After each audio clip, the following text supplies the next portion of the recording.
Hello guys, तर ही आमची first international honeymoon trip आहे. ती म्हणजे सिंगापूर. बॅकपॅक केली आणि आम्ही मुंबई इंटरनॅशनल एअरपोर्टला पोहोचलो.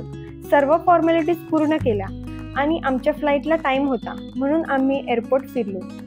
आमचा 6 तासांचा प्रवास होता म्हणून नाश्ताही करून घेतला. थोडे रील शूट केले. त्यानंतर बोर्डिंग टाईम चालू झाले आणि आम्ही फ्लाईटकडे निघालो.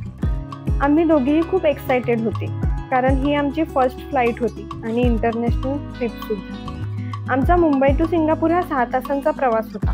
मुंबई टू सिंगापूरच्या टायमामध्ये 2.5 तासांचा फरक आहे.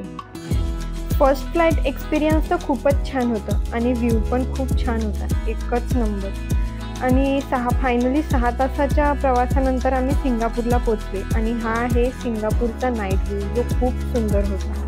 आणि आम्ही सिंगापूरच्या चंगी एअरपोर्टला उतरलो आणि हा आहे सिंगापूरचा चंगी एअरपोर्ट जो खूप सुंदर होता. खूप मस्त वाटत होतं आणि खूप थकलेही होते म्हणून लगेच हॉटेलवर निघालो. आम्हाला पिकअप करण्यासाठी ही व्हॅन आली होती आणि आम्ही सिंगापूरला विलेज अल्बर्ट कोर्ट या हॉटेलला 7 दिवसांसाठी राहणार होतो. थँक्यू.